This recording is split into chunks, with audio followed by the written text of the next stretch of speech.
আসসালামু আলাইকুম। আশা করছি আল্লাহর অশেষ রহমতে সবাই খুব ভালো আছেন। আলহামদুলিল্লাহ আমিও খুব ভালো আছি।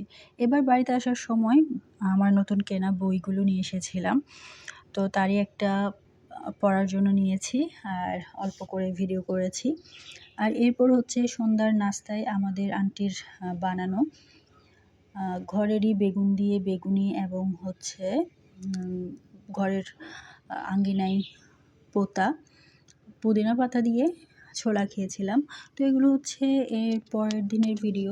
সুন্দর, সুন্দর ফুলগুলোর এটা আমাদের বাগানে। আর এটার ছোট একটা চারা পেয়েছিলাম আমার ফ্রেন্ড থেকে।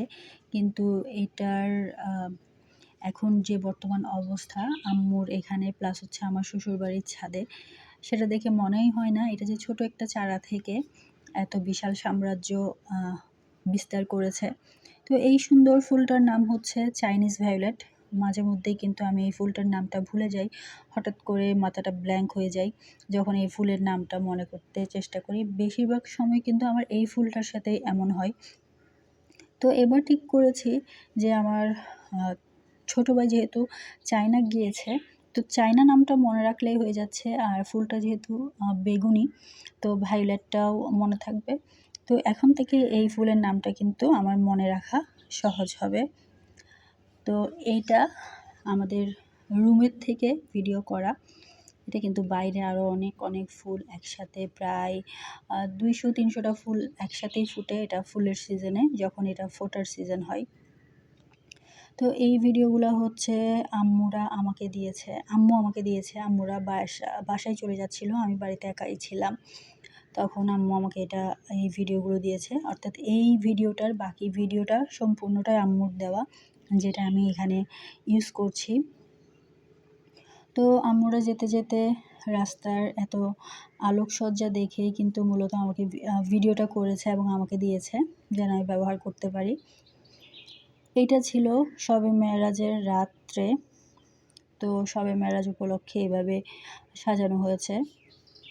কিন্তু আমার কাছে একজন সাধারণ মুসলিম হিসেবে আমার মনে হয় এই যে কোনো একটা দিন ধরে এভাবে আলোকসজ্জা, এটা কিন্তু অনেকটা অপচয়ের পর্যায়েই পড়ে।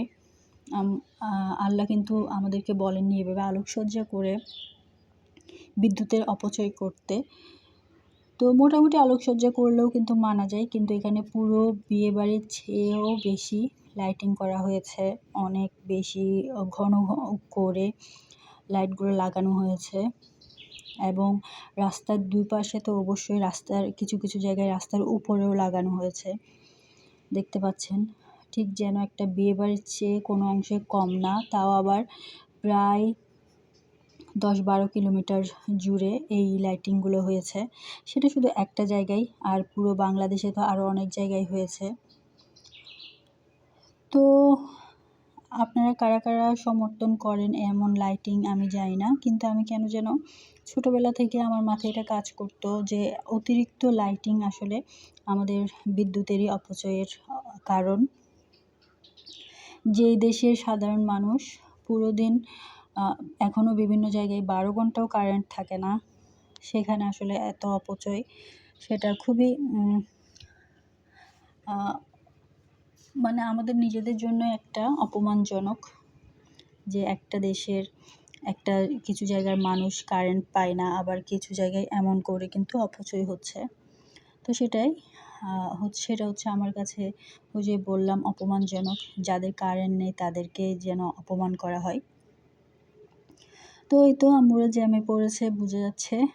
সেখানে যেহেতু এখানে অনুষ্ঠানও হচ্ছে, শুধু লাইটিং না, অনেক বড় অনুষ্ঠানও হচ্ছে, তাই জন্য এখানে গাড়ি অনেকক্ষণ ধরে জ্যামেও ছিল। এখানে রাস্তাটা ছোট বিদায় খুব বেশি গাড়ি না থাকলেও কিন্তু অব্যবস্থাপনার কারণে 1-2টা গাড়ির জন্যই জ্যামটা হয়ে যায়। তো সেদিন আম্মুরা তো চলে যাচ্ছিল, আমি বাড়িতে ছিলাম। আমার আমার বিজনেস আয়াসের অনেকগুলো মশলা শুকানোর কাজ বাকি ছিল, সেজন্য আমাকে বাড়িতে থাকতে হচ্ছে। আর যেহেতু মোটামুটি রোদটা উঠছে, সেজন্য রোদটাকে কাজে লাগানোর জন্যই মূলত থাকা। তো আম্মু আমাকে কিন্তু বেশ কয়েক মিনিটের ভিডিও দিয়েছে, কিন্তু এটা আরও অনেক বেশি জায়গা জুড়ে কিন্তু লাইটিংটা ছিল। তো যাই হোক, হয়তোবা কোনো একদিন শুভ বুদ্ধির উদয় হবে আমাদের দেশের ঊর্ধ্বতন কর্তৃপক্ষের, বা যে জায়গায় যে মানুষটা উঁচু জায়গায় থাকে তাদের নিজেদের